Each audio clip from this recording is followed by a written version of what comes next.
시편 37편 5절부터 7절까지 함께 읽읍시다. 내 길을 여호와께 맡기라. 그를 의지하면 그가 이루시고 내 의를 빛같이 나타내시며 내 공의를 정의의 빛같이 하시리로다. 여호와 앞에 잠잠하고 참고 기다리라. 자기 길이 형통하며 악한 꾀를 이루는 자 때문에 불평하지 말지어다. 뒤에 55편 읽겠습니다. 21절, 22절입니다. 21절에 나오는 그는 악인을 말하는 거죠. 하나님 말씀을 회방하고 우상을 따르는 자, 그런 자들 이야기합니다. 55편 21, 22절입니다. 그의 입은 우유 기름보다 미끄러우나 그의 마음은 전쟁이요 그의 말은 기름보다 유하나 실상은 뽑힌 칼이로다. 내 짐을 여호와께 맡기라. 그가 너를 붙드시고 의인의 요동함을 영원히 허락하지 아니하시느니라. 그래서 내 길을 맡기라. 수고하고 무거운 짐진 자들아 다 내게로 오라. 성경은 이렇게 말씀을 합니다. 날씨가 무척 무덥지만 또 우리는 에어컨이라고 하는 것을 발명하여서 시원함 속에 보내고 있습니다. 라오스에서는 또 댐이 무너져서 여러 사람이 다치기도 하고 또 동굴에 들어갔던 소년 축구 선수들이 비 때문에 동굴에 갇혀서 죽을 고비를 넘기기도 하고 또 어느 나라에서는 불이 나서 불을 끌 수가 없어갖고 폭탄을 투하해서 불을 껐다 그렇게 이야기를 합니다. 폭탄을 투하해서 그 불꽃으로 중간에 주위에 있는 산소를 없애가지고 불을 껐다라고 합니다. 엄청난 불의 재앙이 오기도 하며 지구 전체가 뜨거운 불로 고기압으로 가득 차 있는 것을 보면서 훗날 하나님이 심판이 대접을 쏟았을 때 불이 또 세상에서 얼마만큼 많은 어려움을 주는가 고통을 주는가 이 세상의 종말에 대한 생각도 해보게 됩니다. 성막에 대한 이야기를 계속하면서 지난주에 또 했듯이 이번 주도 예수는 성막이다 라고 하는 주제를 가지고 성막에 들어가는 자의 마음의 자세라고 하는 부제로 말씀을 드리도록 하겠습니다. 예전에 사람들이 늘 다투었습니다. 닭이 먼저냐 달걀이 먼저냐 어느 것이 먼저인 것 같아요?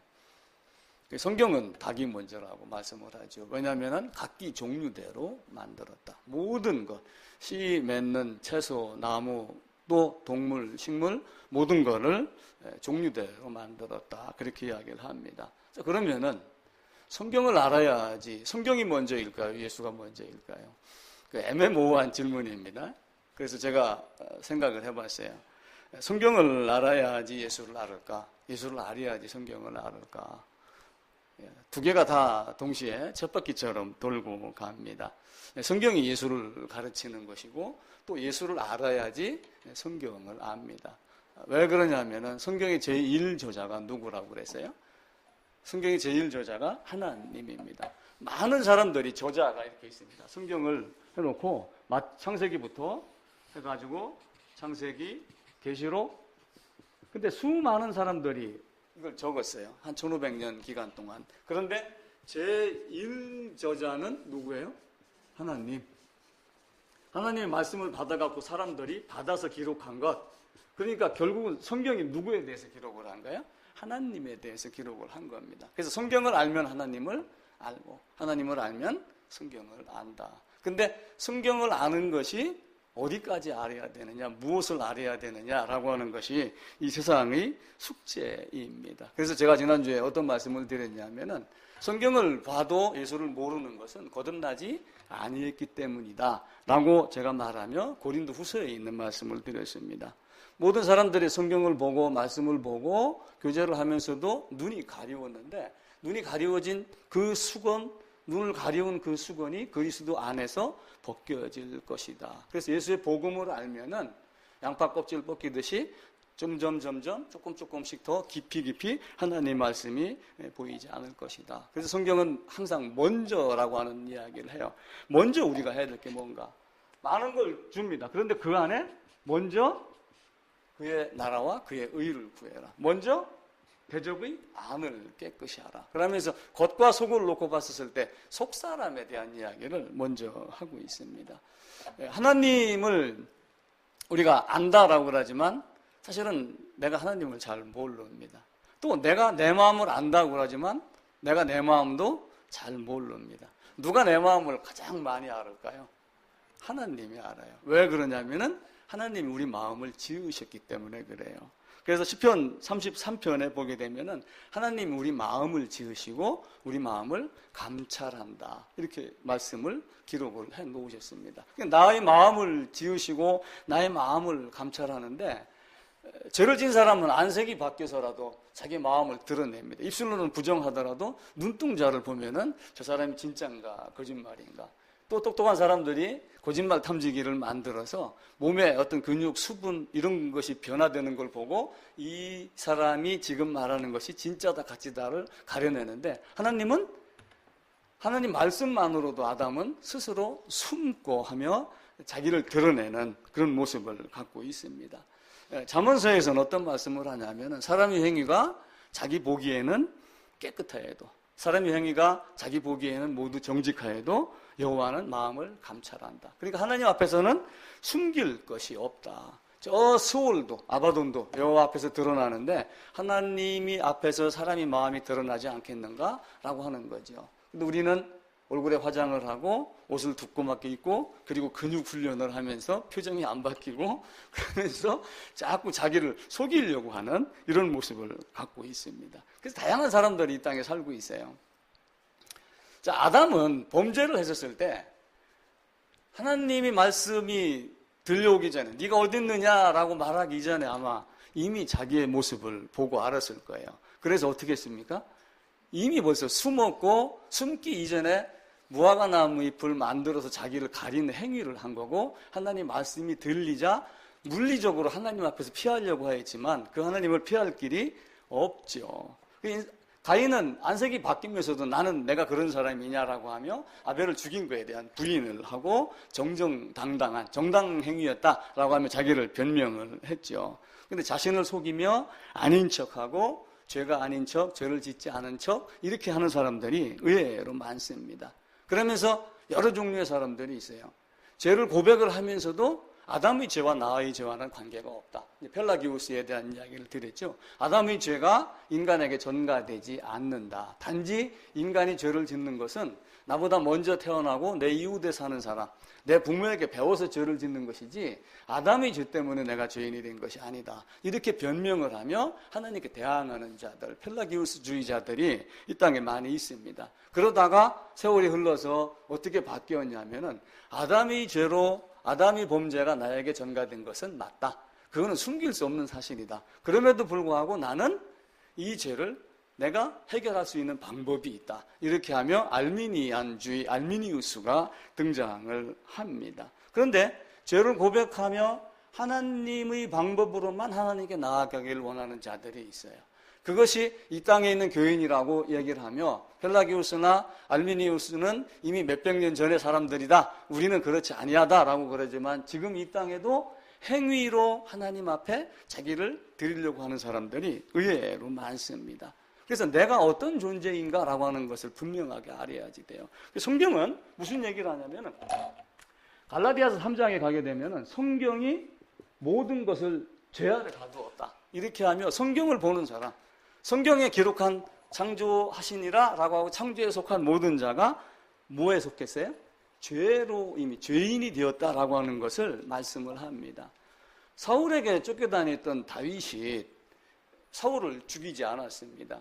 옷자락을 자르기도 하고 물병을 갖고 오기도 하고 이렇게 하면서 사울을 죽이지 않았는데 그래도 사울은 악한 마음을 가지고 계속하여 다윗을 죽이려고 해야죠. 그때 다윗이 한 말이 악은 악인에게서 난다 라고 이렇게 이야기를 했어요. 그러니까 우리가 죄를 짓는 건 어디에서 나오는 거예요? 죄인에게서 나오는 겁니다. 바울이 말대로 악은 어디에서 나온다? 악은 악인에서 나온다. 그러면 죄는 어디에서 나와요? 죄는 죄인에게서 나온다. 그럼 우리가 해결해야 될 것은 근본적으로는 뭘 먼저 해결해야지 돼요? 죄를 해결해야 돼요? 죄인을 해결해야 돼요? 죄인을 해결해야지 돼요. 근데 세상에는 많은 교회가 죄를 해결하려고 노력을 많이 해요. 죄를 해결한다라고 하면서 해결된 것 같이 여기지만 죄인이 해결이 안 돼 있기 때문에 콩 심은 데 콩 나고 팥 심은 데 팥 나고 하듯이 계속하여 죄가 나옵니다. 물론 거듭난 자도 죄를 짓고 살 수밖에 없는 환경이에요. 그러면서도 이긴 자가 있고 실패한 자가 있기는 있습니다. 그러나 성경이 말하는 근본은 죄인을 처리하기 위함이지 죄를 처리하기 위함이 아니에요. 그러면서 성경은 이 두 가지를 레위기 16장에서 말씀하셨듯이 모든 죄와 모든 불의를 짊어지고 아사셀 염소가 떠나갔다라고 하며 죄인을 처리함으로 죄까지 처리된 것을 말합니다.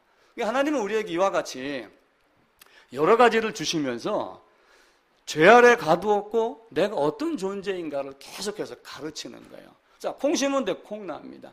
악인에게서 악이 납니다. 그죠? 팥 심은 데 팥 납니다. 그럼 내가 매일 죄를 회개한다고 하여 주여 이 죄 졌습니다. 저 죄 졌습니다. 용서하세요. 죄 회개했습니다. 라고 하여 죄의 용서가 받는 그런 개념은 아니죠.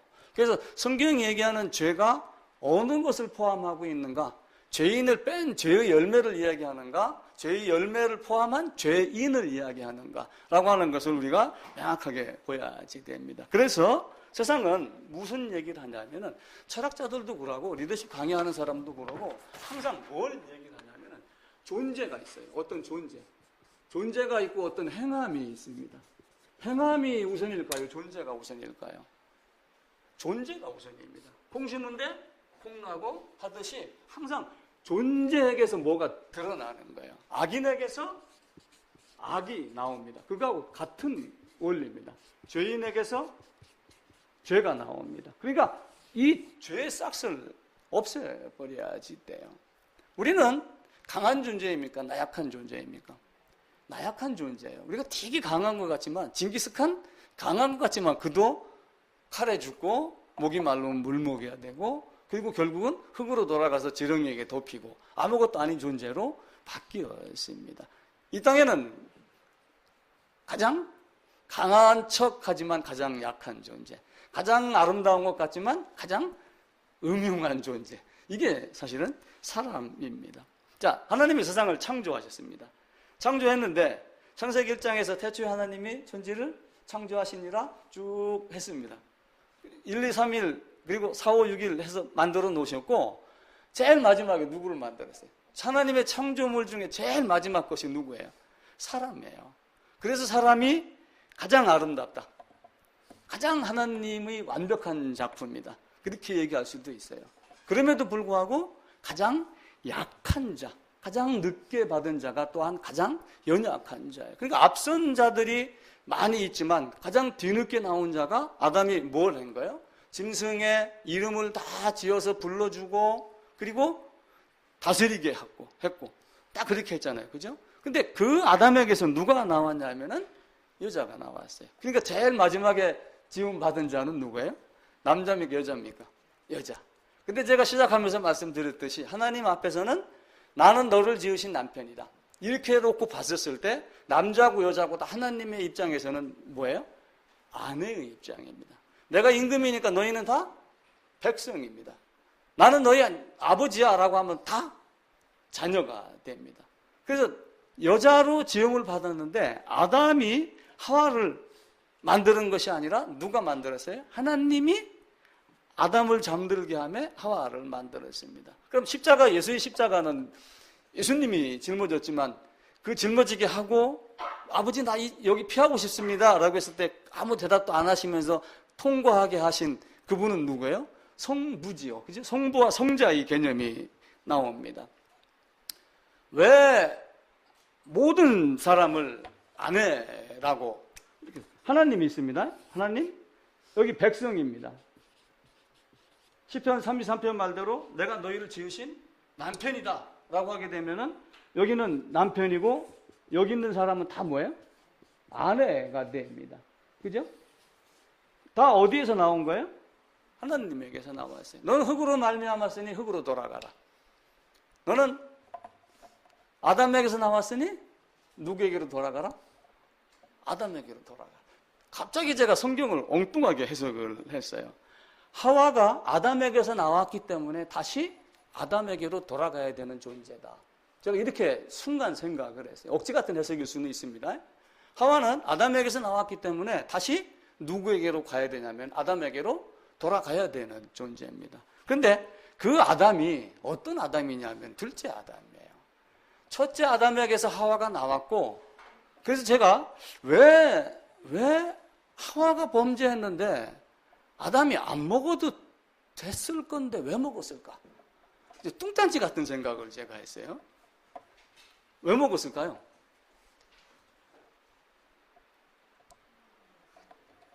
한번 생각해 보세요. 하와가 선악과를 먼저 먹었어요. 사탄에 의해서는 먼저 먹고 아담에게도 주었어요. 근데 아담이 먹었어요. 왜 그랬을까? 제가 한번 철학가도 아닌데 갑자기 생각을 하기 시작을 했어요. 하와가 범죄를 했습니다. 야, 선악과 먹어. 근데 여기는 지금 뭐예요? 죄가 들어간 겁니다. 죄인이 됐습니다. 먹어 그러면 여기도 뭐가 돼요? 죄인이 됩니다. 만약에 안 먹었으면 어떻게 됐을까? 안 먹었으면 어떻게 됐을 것 같아요? 영원히 아담과 하와는 만나지 못하는 존재입니다. 사망과 생명으로 갈려서 영원히 만나지는 못하는 존재가 됩니다. 그런데 이 아담이 사실은 누구로 온 거예요? 둘째 아담, 마지막 아담, 예수 그리스도로 왔습니다.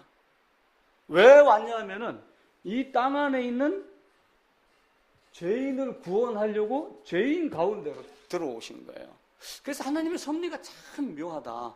만약에 아담이 선악과를 안 먹었으면 하와하고 영원히 만나지 못하며 영원히 관계가 없는 자가 되는데, 하와가 다시 아담에게로 돌아가게 하는 방법을 만들려고 아담이 선악과를 먹지 않았을까? 이게 제 추리입니다.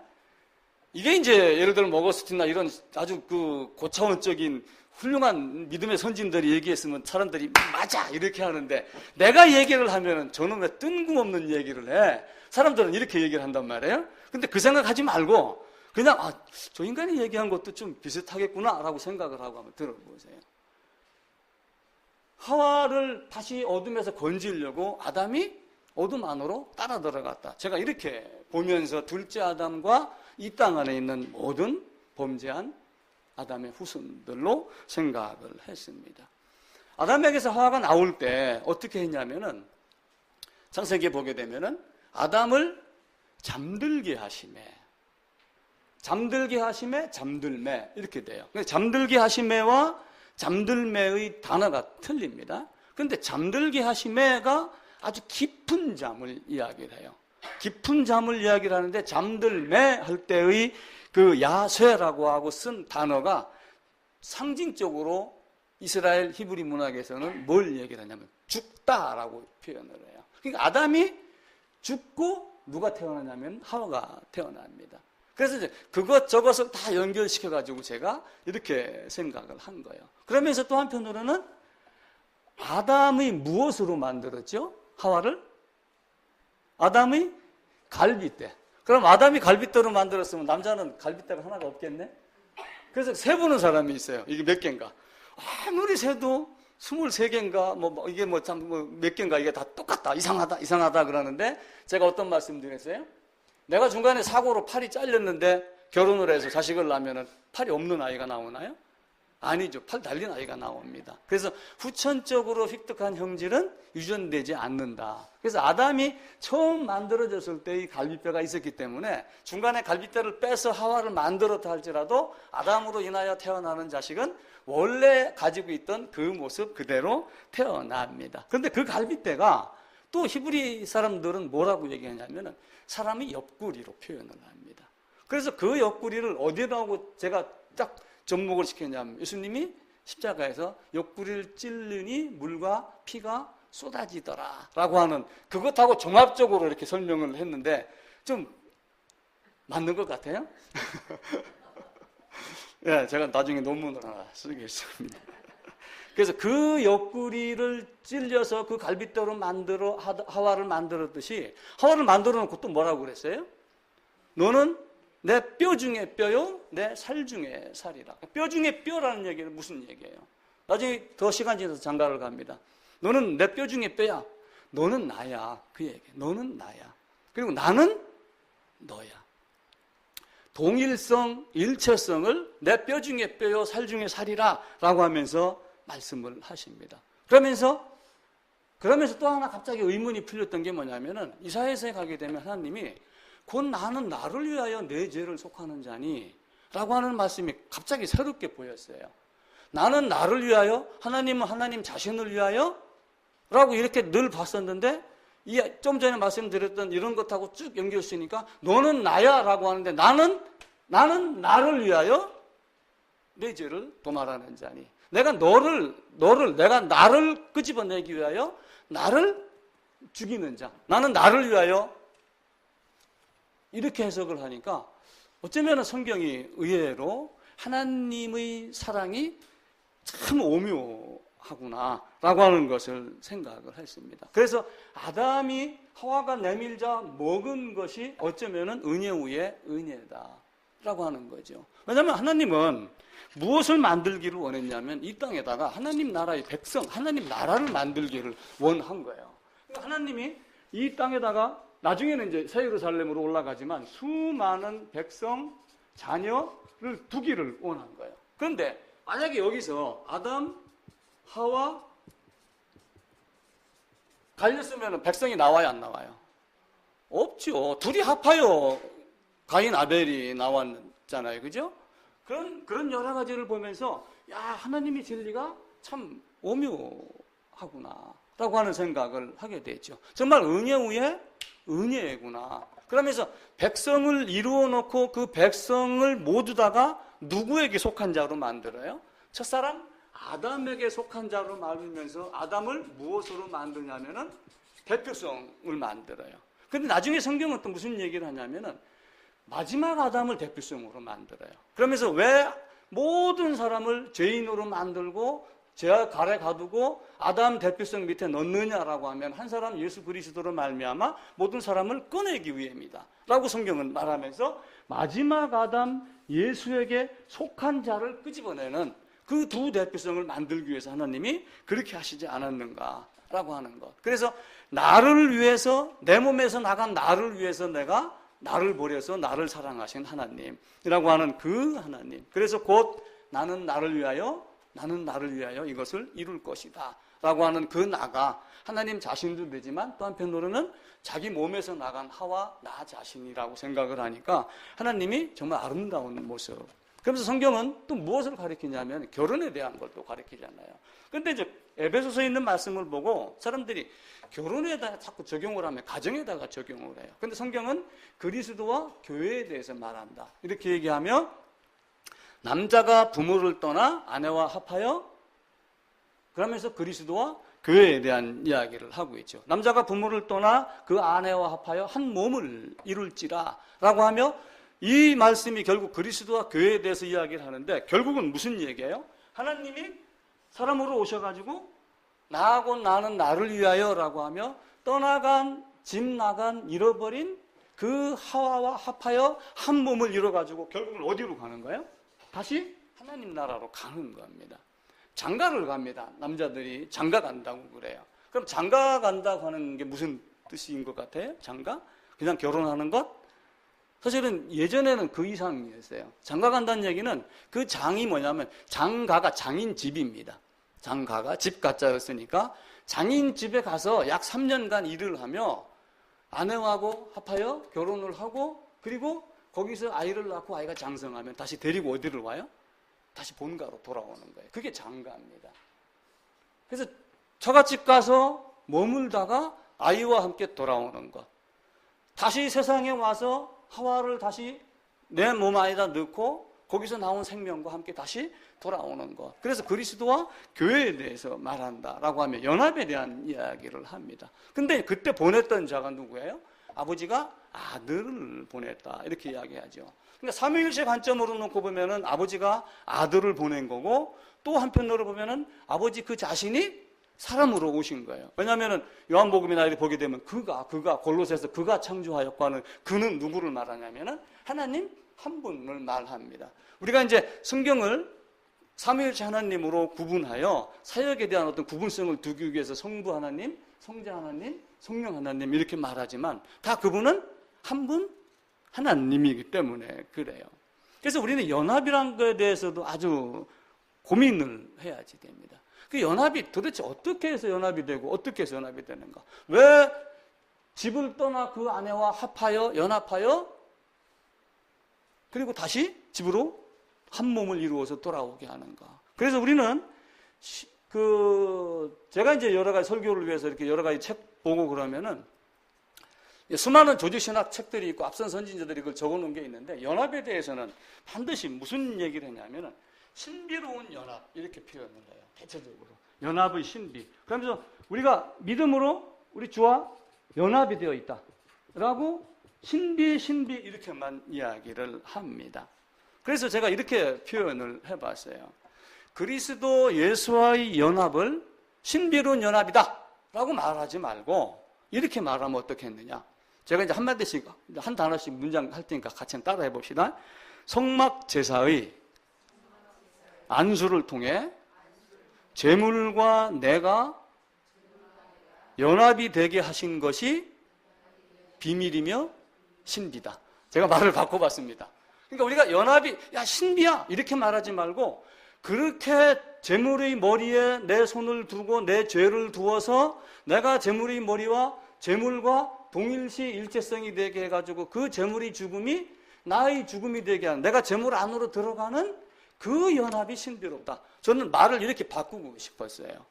그래서 여러분이 그 연합에 대한 것을 아주 고민해야지 돼. 그 아내와 합하는 것도 연합이고 아담이 하와가 내미는 그 선악과를 먹고 다시 세상 안으로 들어온 것도 누구하고 합하기 위함이에요?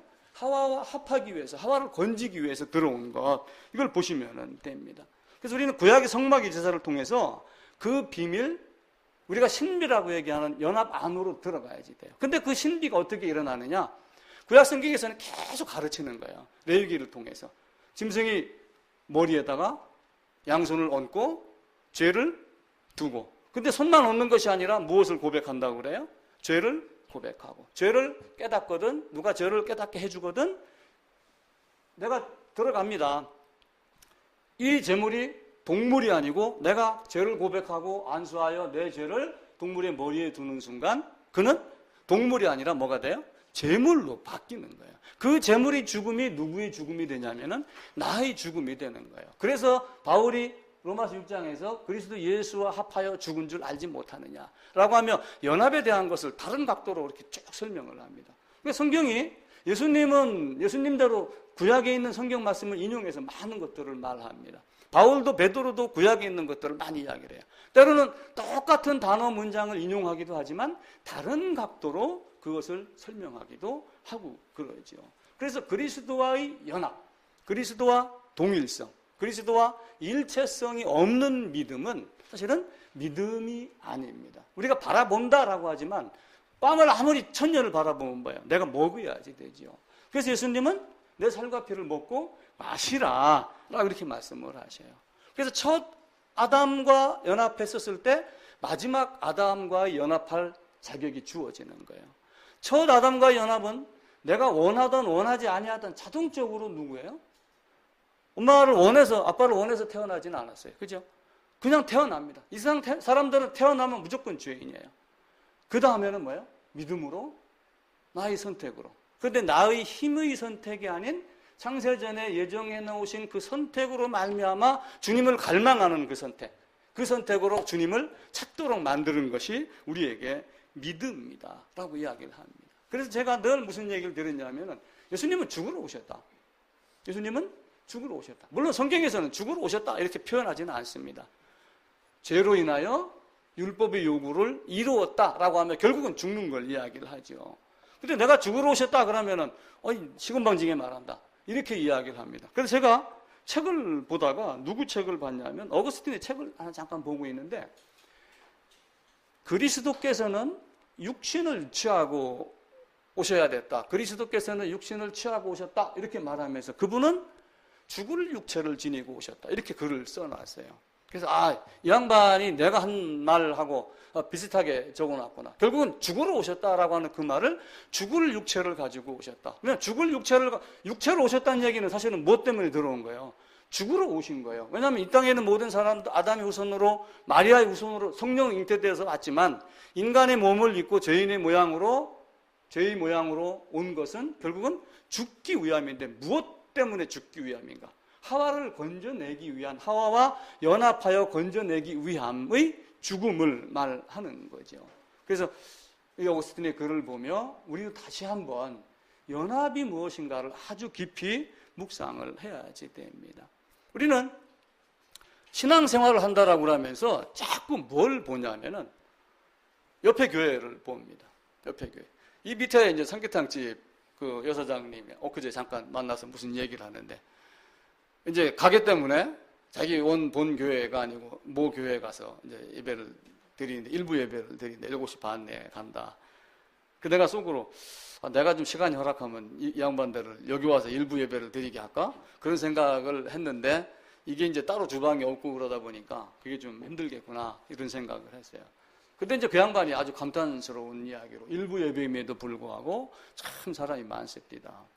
근데 우리는 무엇을 보야 되냐면은 다른 것과 나를 보는 게 아니에요. 다른 것과 나를 보는 게 아니라 하나님이 나를 어떻게 보시는가? 그것 하나를 갖고 사는 거예요. 친구하고 나하고 얘기하는 사람과 내가 어울리는 사람과 성경에 대해서 쓴 책이 무엇을 얘기하는가가 아니라 성경이 나를 어떻게 보는가? 내가 성경과 어떤 관계가 있는가? 나를 지으신 하나님이 나를 위하여라고 말씀하시는 그 나가 과연 하나님 자신만 얘기하는 건가? 아담과 하와가 떨어진 너는 내 뼈 중에 뼈야, 살 중에 살이야, 너는 나야, 나는 너야 라고 했던 그 나를 이야기하는 것인가? 라고 하는 것을 우리가 보야지 돼요. 며칠 전에 그 정의당의 노회찬 씨가 유명을 달리 했습니다. 운동권자지요. 그런데 그 운동권자 있던 그분이 무슨 얘기를 했냐면은, 이제 이 이야기가 이제 해자가 되는 거예요. 어떤 선택할 것이 내 앞에 놓여 있을 때 어떤 거 선택할 것이냐? 어렵고 힘든 길을 선택을 해라. 그 참 어려운 얘기입니다. 사실은 시온의 대로지만 사실은 어렵죠. 그러다가 제가 갑자기 어떤 생각이 났냐면은 박노해라고 하는 사람이 있어요. 혹시 들어보셨어요? 박노해. 57년생인가 그런데 노동운동가입니다. 그 사람이 쓴 시가 몇 개가 돼요. 나의 경쟁 상대는 누구인가? 우리는 신앙생활 한다라고 그러면서 종교생활하면서 자꾸 누구하고 나를 비교하냐면은 옆에 사람하고 비교해. 난 쟤보다 나. 난 저 집사보다 내가 월등해. 저 원사보다 내가 저 장로보다 내가 신앙이 더 좋아. 자꾸 이렇게 생각을 한단 말이에요. 근데 그 박노해 씨는 나의 경쟁 상대는 누구인가? 근데 깊이 살펴보면은 나의 경쟁 상대는 있을 수 없다. 서로 나눔과 서로 사랑하는데 무슨 경쟁이 있겠는가? 라고 하며 굳이 경쟁을 한다고 하면은 나 자신 아니고 누구이겠는가? 그렇게 이야기를 해요. 그러니까 어제의 나보다 오늘의 나를 비교를 하는 것이지 옆 사람과 나를 비교하는 게 아니란 말이에요. 우리 신앙도 마찬가지예요. 그래서 그 양반이 무슨 얘기했냐면은 자기가 착하고 자기의 오름에만 안주하려고 하는 나, 변화를 거부하려고 하는 나, 현재 있는 것을 누리려고 새벽길 떠나기를 거부하려는 나, 여기하고 경쟁하지 말고 그것하고 이별을 해라. 그런 이야기를 합니다. 그러면서 비교에 대한 이야기를 했어요. 내가 저 친구보다 앞섰다고 살며시 미소 지을 때 불행히 내 뒤에서 검은 미소를 짓고 있다. 라고 이야기를 합니다. 그래서 우리는 성경과 나와만 보는 거예요. 내가 하와의 입장에서 아담과 나와의 관계, 아담과 나와의 연합, 이것만 보는 거예요.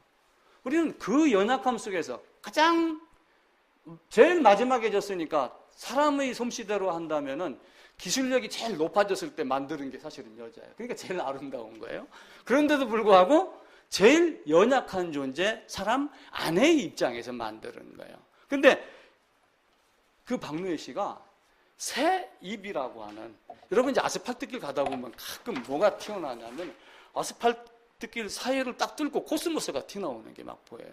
그걸 본 거예요. 야, 저걸 봐라.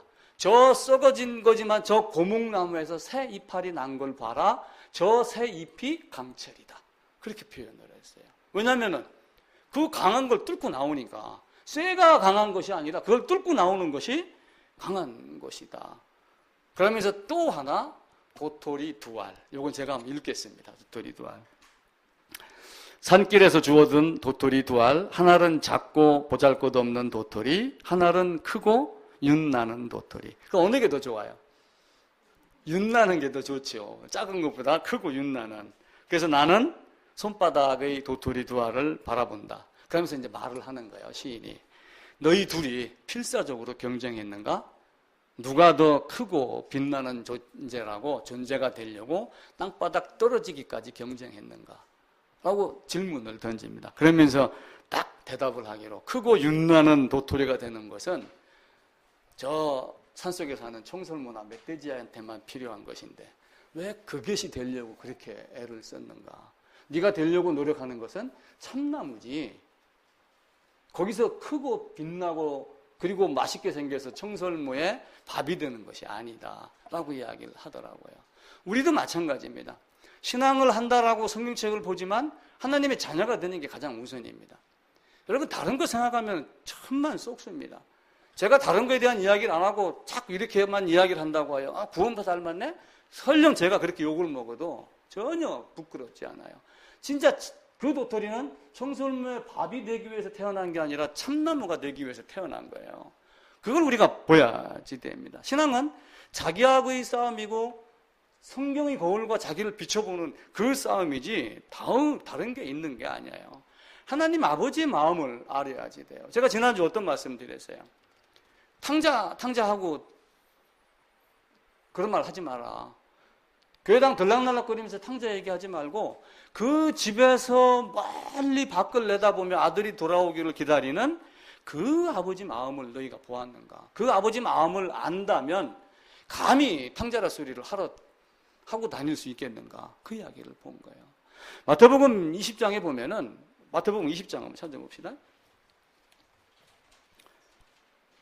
포도원 주인이 있습니다. 이 포도원 주인인데 우리가 이제 잘 써먹는 거예요. 지금 이 말세에도 거듭나면 하나님 나라의 백성이 된다.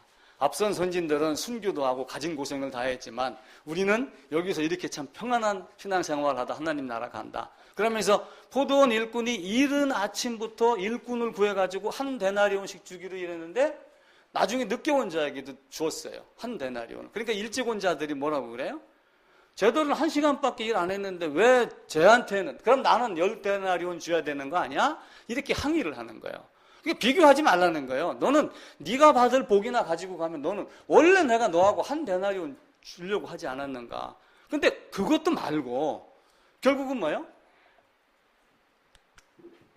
여기에 문을 닫습니다. 근데 이때 온 자나 관계없이 자기가 가진 어떤 재산을 소비하면서까지 이 사람에게도 무엇인가를 주고 싶고 이 사람에게도 뭔가를 주고 싶어 하는 이 아버지 마음을 안다면 우리의 신앙이 바뀌지 않겠는가? 우리는 거꾸로 1시간만 일해도 돈을 받는 존재야.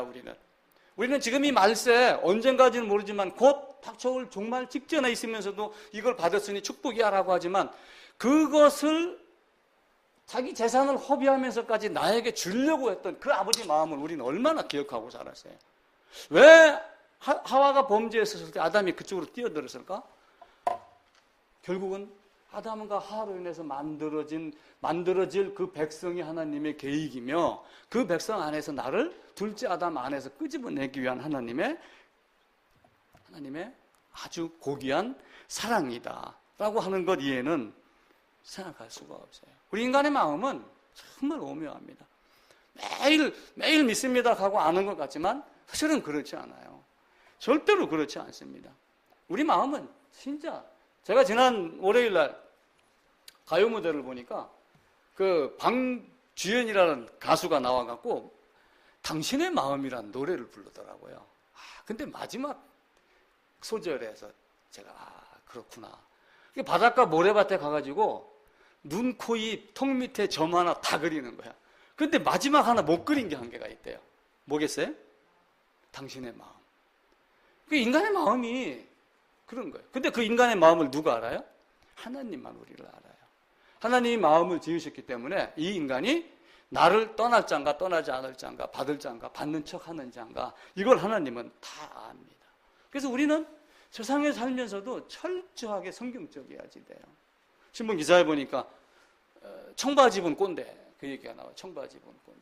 청바지 입으면 세련됐잖아요. 지금 이 시대에 70 먹은 사람이 청바지 입고 다니면 이야 세련되다. 그런데 청바지 입은 꼰대. 겉은 그렇지만 우리도 신앙생활 한다고 하면서 속은 성경을 벗어나면 안 돼. 진짜 청바지 입은 꼰대가 돼야지 돼요. 철저하게 그것이 안 되면은 그게 안 됩니다. 예수님이 이 땅에 오셔서 한탄을 하셨어요.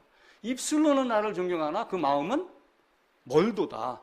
이렇게 했는데 그게 누가 말씀하신 거냐면은 이사야 선지자가 말씀한 거예요. 예수님이 그대로 갖다가 인용을 하신 거예요. 그래서 사실은 이사야는 누구 말한 거예요? 하나님 말씀한 걸 이사야가 얘기한 걸 다시 예수님이 끄집어 가지고 이사야가 이렇게 말했지만 그걸 이스라엘 백성들에게, 당시의 유대인에게, 제사장, 서기관, 바리새인, 율법사 이런 사람들에게 그 이야기를 하는 거예요. 그러니까 하나님은 우리에게 철저하게 자기 자신을 가르치는 겁니다. 자, 아담이 범죄를 했습니다. 그럼 아담이 범죄를 해갖고 이 세상이 다 뭐가 됐어요? 이 세상이 다 죄에 가두었습니다. 모든 게 죄에 다 가두었어요. 한 사람이 성경 로마서 3장에 보면 바울이 뭐라고 그랬냐면 누가 범죄했다고 그래요? 내가 범죄했다고 돼 있어요. 내가 아담 안에서 범죄한 자예요. 그래서 나는 아담 안에서 범죄한 아담 김관식, 제가 그렇게 이야기를 하는 거예요. 바울이 아담 안에서 범죄한 모든 사람이 범죄했어요. 그렇게 말합니다. 이 세상은 모든 사람이 다 죄인입니다. 여기서 태어나는 사람 모두가 다 죄인입니다. 스스로 빠져나갈 수 있어요, 없어요? 스스로 빠져나갈 수 있는 능력이 전혀 없습니다. 완전 0%입니다. 그래서 누가 왔어요? 하나님이 온 거예요. 하나님이, 삼위일체 하나님이 아들의 위격으로 이 땅에 들어오신 거예요. 그러면서 마지막 아담이라고 하는 이름, 첫 아담, 둘째 아담이라고 하는 이름으로 이 땅에 들어오셨어요. 오셔가지고 뭘 한 거예요? 너희 내 안에 들어와.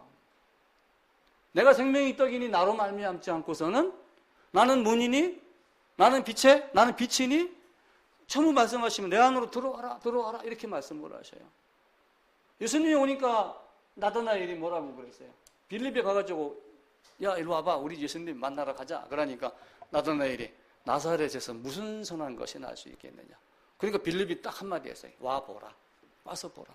와서 보라는 얘기예요. 예수가 어떤 분인가. 근데 사람들은 예수의 어떤 모습을, 예수를 어떻게 그려요? 영화 보면은. 세계에서 제일 미남이 예수입니다.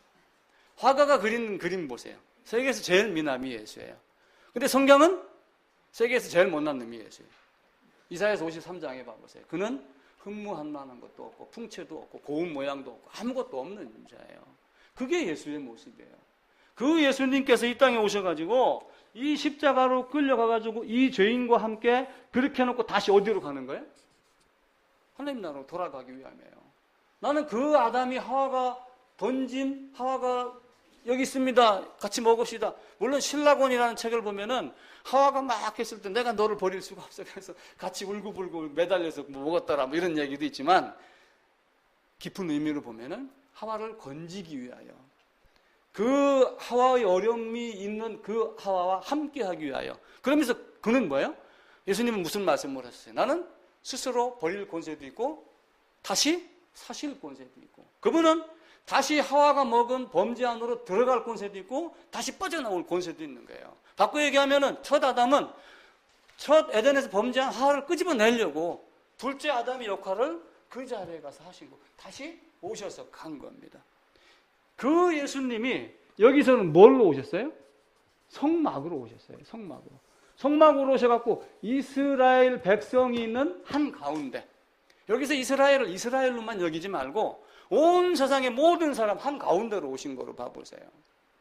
예수님이 오시고 성막으로 오셔갖고 내가 문이니 나로 말미암지 않고서는 아버지께로 올 자가 없다. 근데 좁은 문이라고 그랬어요? 넓은 문이라고 그랬어요? 예수님은 좁은 문이라고 그랬어요. 성경은 성막은 10m의 넓은 문입니다. 왜 넓은 문이 좁은 문이에요? 문 열고 딱 들어가면 바로 다음에 뭐가 걸려요? 문 열고 들어가면 그냥 거기서 사금팔이 갖고 깨금질하고 놀다 나오나요? 그 뜰에서? 아니에요. 성막이 딱 열고 들어가면 제일 첫 번째 만나는 게 뭐예요? 번제단이에요. 번제단 뭐 하는 거예요? 죽고 내 살이 찢기고 그리고 여기서 완전하게 태워 없어지는 거야. 문은 넓으나 아무나 오라고 그러지만 이걸 통과하기가 좁은 문이라는 거예요. 근데 사람들은 나 성막 봤어. 나 마당 밟고 왔어. 여기서 만족을 해요. 하나님은 죄의 개념 이상은 우리에게 묻지 않습니다. 성막은 예수입니다. 예수는 성막이고. 자, 지난주에 제가 말씀드렸죠. 이스라엘이 범죄했습니다. 모세가 시내산에 율법 받으러 올라가셨을 때 밑에서 범죄했습니다. 금송아지 만들었어요. 근데 그 금송아지는 애굽에서 배웠던 겁니다. 그걸 그대로 만들어 가지고 모세가 내려와서 보니 가관이었죠. 율법 돌판을 깼습니다. 어쩌면 율법 돌판을 안 깼으면 더 큰일이 일어났을지도 몰라요. 선포가 되면은 모세가 기도를 하며 신명기 9장인가요? 40일 물도 마시지 아니하고 기도를 하며 이 백성 살려주세요. 안 돼. 죽일 거야. 그 다음에 율법과 다시 준 것이 뭐예요? 성막의 제도입니다. 그 성막의 제도를 주어서 하나님이 성막에다가 누구를 주었어요? 성막에서 봉사할 수 있는 자? 아론을 준 거예요. 그래서 제가 무슨 얘기를 드렸냐면은 율법과 은혜 중에 뭐가 앞서겠느냐? 예수님이 늦게 왔으니까 구약은 율법이고 신약은 은혜다 이런 논리로 하면 율법이 앞섭니다. 그죠? 그런데 아담이 범죄하기 이전에 창세전에 예수 안에서 나를 예정한 에베소의 말씀, 베드로서의 말씀, 다른 말씀을 보면은 율법보다 뭐가 앞서요? 은혜가 앞섭니다. 모세를 통하여 성막 만드는 것을 주고 성막에서 대제사장으로 종사하고 봉사할 아론을 모세보다 3년 먼저 태어나게 했어요. 은혜가 드러나진 않았지만 이미 3년 전에 준비가 돼 있었어요. 준비가 돼 있다가 성막이 완성되면 그 자리다가 집어넣은 거예요. 이 땅에 죄인이 있으면서 수많은 가운데 예수를 집어넣어서 어느 한 날 예수님의 십자가가 온전하게 드러나도록 그렇게 만들었죠. 죄를 깨달은 죄인만 십자가와 관계 있어요. 죄를 깨달은 사람만 동물을 끌고 가서 안수하고 제물로 만들어서 제물이 죽고 그 제물이 죽는 걸 보고 저 제물이 나 때문에 죽는구나. 예수가 누구 때문에 죽었어요? 나를 죽기 위한 죽음이지 내 주머니에서 내 죄를 꺼내가기 위한 죽음이 아니란 말이에요. 나를 죽이기 위한 죽음이라는 걸 알아야지 돼요. 그래서 제가 그 얘기를 많이 하잖아요. 아니 방글라데시 가가지고 뚝뚝이 타다가 가방은 보내고 나는 뛰어가요? 가방은 보내고 나는 그냥 거기 앉아있어요? 가방은 잊어버리더라도 나는 타고 가야지. 예수의 십자가는 나를 처리하는 것이지 내 죄를 처리하는 것이 아니란 말이에요. 내 죄를 처리한다는 그 죄가 죄인이라고 하는 개념을 철저하게 가져야지 돼요. 그게 아니면은 그게 아닌 자들의 마지막 모습을 홍수와 방주로 우리에게 보여준 겁니다. 모든 사람이 죄를 보면서 다 죄인입니다. 죄 가운데로 우리 주님이 들어오셨듯이 죄 가운데로 성막이 들어왔습니다. 그리고 죄를 깨달은 자는 나와라. 죄를 깨달은 자는 나와라. 속전으로 죄값을 치르기 위해 속전을 낸 자는 해당이 돼요. 속전 말씀드렸죠. 그때 당시에 한 170, 80원 정도 작은 돈입니다. 그걸 안 내는 속전을 안 내는 자는 이스라엘에서 끊어진 자, 죽임을 당하는 자 이 개념으로 들어갑니다. 만약에 우리나라 만약 세금을 안 내면 어떻게 돼요? 사람으로 태어나면 반드시 두 가지가 있어요. 뭐가 있어요? 죽음과 세금입니다. 세금을 안 내면 그 나라 백성 아니에요. 그만큼 세금이 철저하게 중요합니다. 우리는 예수를 거부해요. 왜 거부하냐면은 이 성막에 울타리가 있습니다. 성막에 울타리가 있는데 이 울타리가 문이 이렇게 있고 이렇게 가면 이 높이가 이게 몇 미터냐면은 약 2.5m 정도 돼요. 2.5m. 그런데 울타리를 옆에서 이렇게 보면 요 위에 지붕이 이렇게 보입니다. 지붕. 2.5m 된 사람 여기서 이렇게 보게 되면 뭐만 보여요? 지붕만 보여요. 지붕이 뭐냐면은 뭘로 만들었냐면 돌고래 가죽으로 만들었어요. 돌고래가 쇼할 때는 이쁘지만 돌고래 가죽을 보면은 우중충합니다. 고무쭉쭉하고 보기에 흠모할 만한 것도 없고. 그런데 성막 안에 들어가면은 휘황찬란합니다. 촛대 하나 가지고 불을 밝히고 지성소에 들어가면 빛이 없어도 완전히 차단되어 있는데도 어둡지 아니합니다. 그리고 제일 안에 커튼은 아주 화려하게 수놓은, 그럼 그 화려하게 수놓은 것은 문을 통과해서 들어가야지, 성소 안으로 들어가야지 보입니다. 근데 겉에서 얼쩡거리면서 보면 뭐만 보여요? 해달의 가죽, 돌고래 가죽만 보이면서 별것 아니네, 그렇게 보이는 거예요. 예수 믿는다고 교회 갔더니 헌금만 걷네, 별것 아니네, 뭐 이렇게 얘기하는 거하고 똑같습니다. 예수 믿는다고 밥 줘? 옛날 사람도 그런 얘기 많이 했어요. 지금도 그런 사람들이 있습니다. 아무리 예수 믿는 게 좋아도 이 땅에서도 잘 살아야지. 그건 땀 흘려 노력하면 누구나 다 살 수 있는 시대가, 옛날이나 지금이나 그건 똑같습니다. 지가 노력 안 하고 지가 게을리 펴놓으면서 세상 핑계대는 것이지, 땀 흘려 노력하면 다 됩니다. 뭐든지 사람은 자기보다 한 등급 높은 곳으로 자꾸 가려고 그럽니다. 중학교에서 고등학교도 가고, 고등학교에서도 원주 안 가고 서울로 가려고 하는 이유는 뭐예요? 그런데 신앙이라고 빙자하면서 교회는 자기가 만만한 곳을 찾는 거예요. 자기가 가서 간섭하고, 자기가 가서 따지고, 자기 힘으로 생각해서 옳다고, 자기 생각과 같은 곳을 찾는 사람들이 있단 말이에요. 자기가 이해 안 되는 걸 찾으려고 노력하는 것이 아니라, 그런데 성경은 어떻게 해요? 와보라.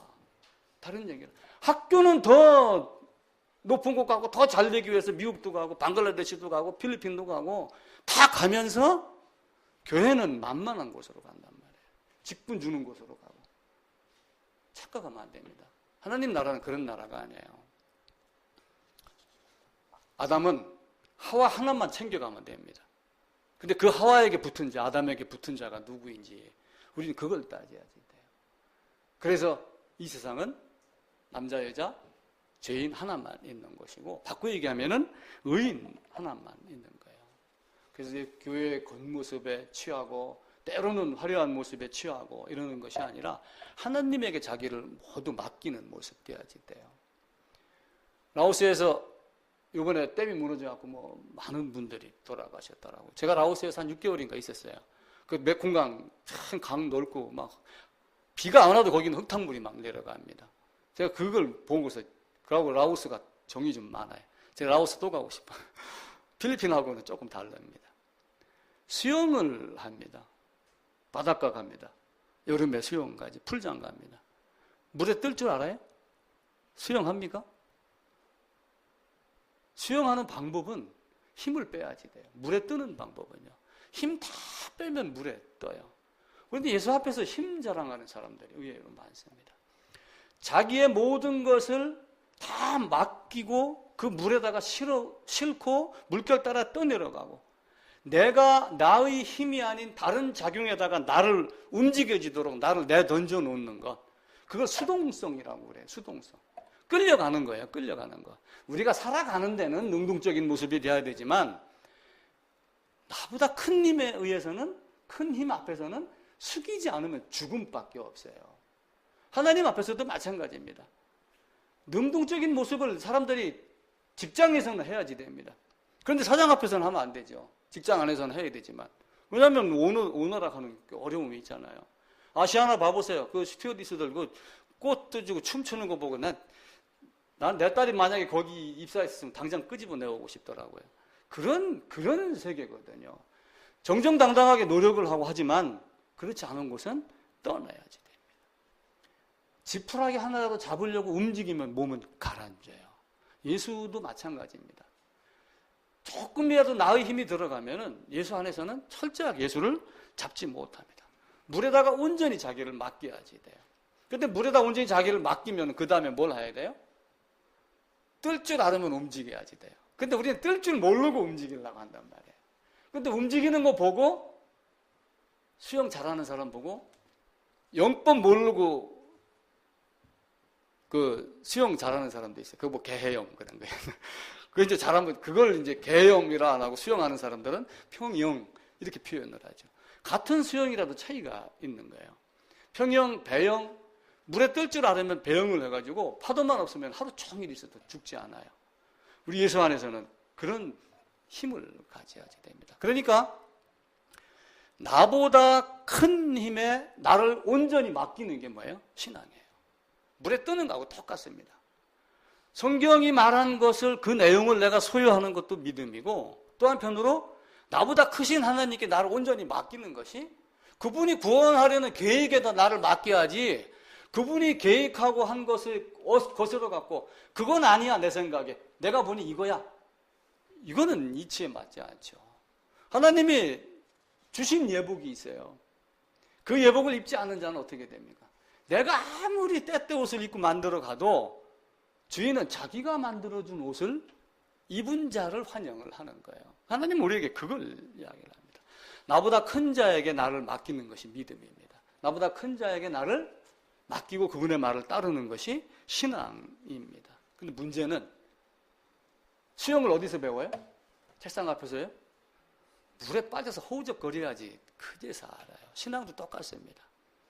어쩌면은 허우적거리는 것이 신앙에 도움이 되기도 해요. 근데 끝내 자기 고집으로 튜브 갖다 놓고 나도 뜨잖아, 이렇게 얘기하는 사람이 있고, 나는 튜브 없이도 물에다 몸을 맡길 수 있어 라고 하는 것으로 바뀌는 존재가 되어야지 됩니다. 우리 신앙에 교회 다니는 경륜하고는 다릅니다. 요즘 젊은이들이 신조어를 많이 만들어내요. 그리고 어떤 신조어가 있냐면은 예를 들어 먹는 방송거랑 먹방 이렇게 두 자, 세 자로 하잖아요. 제가 깜짝 놀랐어요. 나일리지. 이게 지하철 가면 나일리지가 아주 뭐겠어요? 나일리지? 나이 플러스 마일리지. 요 나이 먹은 것만 가지고 지하철 안에서 으름 노릇하면 자리 비켜 아무 데서나 막 그런데요.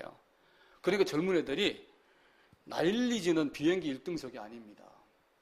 나도 지금 피곤해서 자리 못 비키겠습니다. 그런 얘기를 한다고 그래요. 그래서 제가 얼른 여기다가 말을 바꿨죠. 교인 플러스 마일리지, 교일리지. 교회당 다닌 연수가 신앙이 아니에요. 교회당 다닌 연수가 천국 가는 티켓이 아닙니다. 여러분 그거 철저히 아세요. 신앙은 장난이 아닙니다. 신앙은 인간의 생각하고 달라요. 나보다 큰 힘에 맡기는 거고, 내 생각과 다른 하나님의 생각을 알고 찾아가고 그분 뜻을 아는 것이지, 내 뜻 가지고 내 고집 부리려면 예배당에 앉아있을 필요가 한 개도 없어요. 어차피 지옥 갈 거 뭐하러 여기 앉아있어요?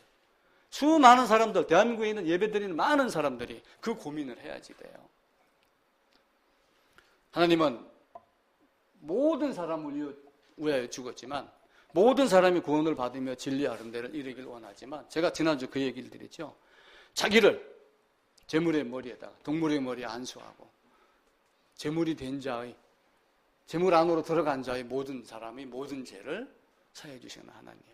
하나님은 모든 사람을 위하여 죽었지만 예수 안에 들어온 모든 사람을 위하여 돌아가신 하나님. 창세전에 모든 사람을 예정하여 모든 사람이 다 구원받은 것이 아니다.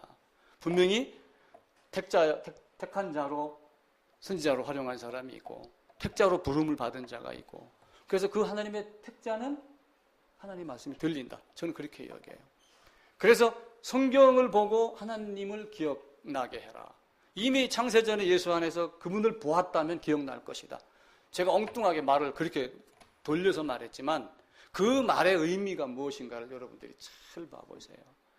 30년, 40년 전에 헤어졌다가 만났습니다. 얼마 전에도 그 신문에 그게 나오더라고요.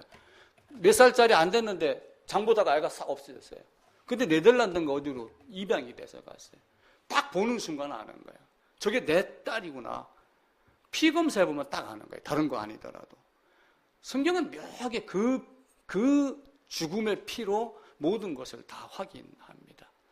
예수는 성막이고 성막은 예수입니다.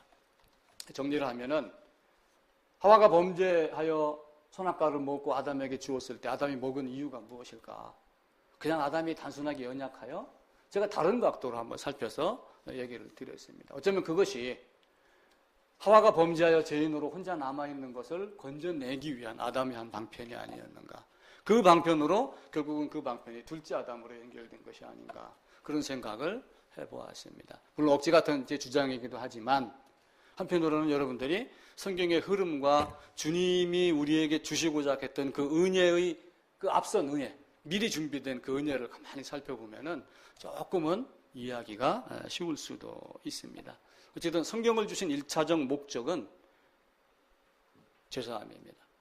너희는 먼저 그 나라와 그의 의를 구해라. 먼저 대접 안을 깨끗이 해라. 첫째 되는 계명은 하나님을 사랑하는 것입니다. 첫째 계명이 안 된 상태에서 둘째 계명에 들어가는 자가 되지 말고, 설령 둘째 계명도 당연히 해야 되지만 설령 못한다 할지라도 첫째 계명은 반드시 먼저 가진 자가 되어야지 합니다. 하나님